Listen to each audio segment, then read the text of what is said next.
اللہ رب العزت نے قرآن حکیم کے اندر ایک ایسے پتھر کا ذکر بھی فرمایا ہے جو دوڑنے والا پتھر ہے۔ ہمارا جو آج کا دوسرا قرآنی واقعہ ہے وہ ہے دوڑنے والا پتھر۔ اللہ رب العزت نے قرآن حکیم کے اندر ایک ایسے پتھر کا ذکر بھی فرمایا ہے جو دوڑنے والا پتھر ہے۔ اب یہ دوڑنے والا پتھر کیا ہے اور اس کا واقعہ کیا ہے؟ اس دوڑنے والے پتھر کا تعلق بھی اللہ کے نبی حضرت موسیٰ کلیم اللہ کے ساتھ ہے۔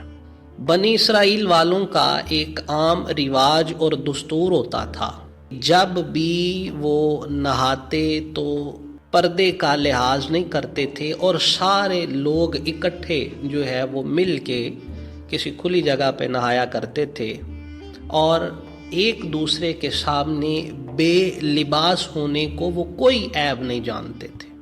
اللہ رب العزت نے جہاں اپنے نبی کو بے شمار صفات اور عظمتیں عطا فرمائی ہوتی ہیں، اس میں سے ایک بڑی چیز حیا بھی ہوتی ہے۔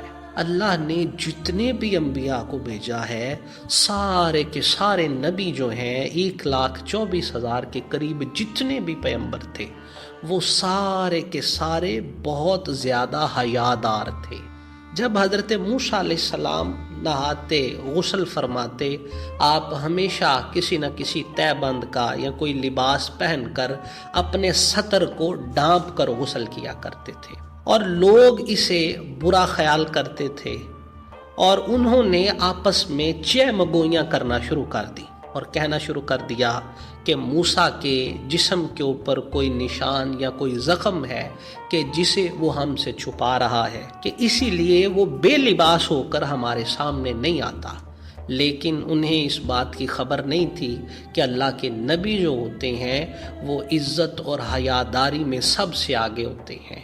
حیادار ہونا یہ ان کا ایک بنیادی وصف ہوتا ہے۔ چہمگوئیاں بڑھتی گئیں اور پورے وہ بنی اسرائیل کے اس علاقے کے اندر یہ بات پھیل گئی کہ حضرت موسیٰ علیہ السلام کا جو بدن ہے، جو سطر ہے، وہ سلامت نہیں ہے، اس کے اوپر کوئی زخم یا کوئی نشان یا کوئی داغ ایسا ہے کہ موسیٰ جسے ہم سے چھپاتے ہیں۔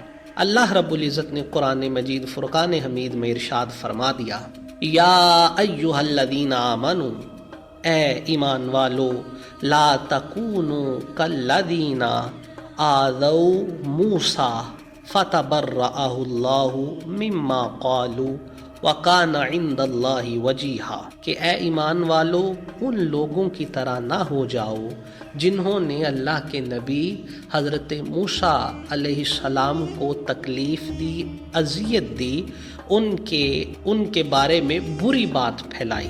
فتبرأہ اللہ، اللہ رب العزت نے انہیں بری کر دیا۔ وَكَانَ عِندَ اللَّهِ وَجِيهًا، اور وہ اللہ کے نزدیک بڑے حیادار تھے، بڑی وجاہت والے۔ اب اللہ رب العزت نے موسیٰ علیہ السلام سے اس عیب کو دور کرنے کا کیا راستہ نکالا؟ اب امام بخاری علیہ رحمہ نے بھی اپنی کتاب بخاری شریف کے اندر اس حدیث پاک کو نقل کیا ہے۔ سرکار دو عالم صلی اللہ علیہ وآلہ وسلم نے جب اپنے اصحاب کو یہ بات فرمائی اور بتایا کہ ایک روز اللہ کے نبی حضرت موسیٰ علی نبینا علیہ الصلاۃ والسلام جو ہیں، یہ پہاڑوں کے اوٹ کے اندر، پہاڑوں کے درمیان ایک چشمہ تھا کہ جس چشمے کے اوپر لوگ غسل کیا کرتے تھے، اور یہ چشمہ عام وہ چشمہ نہیں تھا جہاں کھلے لوگ اپنے لباس اتار کے غسل کیا کرتے تھے، یہ ذرا پہاڑوں کی اوٹ میں چشمہ تھا۔ اللہ کے نبی حضرت موسیٰ علیہ السلام وہاں گئے، آپ نے دور دور تک نگاہ دوڑائی، اور جب یہ اطمینان ہو گیا کہ ارد گرد اور دور دور تک کوئی انسان، کوئی بشر موجود نہیں ہے، تو پھر موسیٰ علیہ السلام وہاں بے لباس ہوئے، اپنے لباس کو اتارا اور اتار کر غسل فرمانے لگے۔ اب حضرت موسیٰ علیہ السلام جب غسل کر کے نکلے، غسل فرما کے نکلے، تو حضرت موسیٰ علیہ السلام نے ایک پتھر کے اوپر اپنے لباس کو اتار کے رکھا تھا۔ اب اس پتھر کو اللہ کی ذات نے حکم دیا، اے پتھر دوڑو۔ اس پتھر نے بھاگنا شروع کر دیا، دوڑنا شروع کر دیا۔ اب وہ پتھر بھاگتا جاتا ہے، موسیٰ علیہ السلام پیچھے، ثوبی حجر ثوبی حجر ثوبی حجر،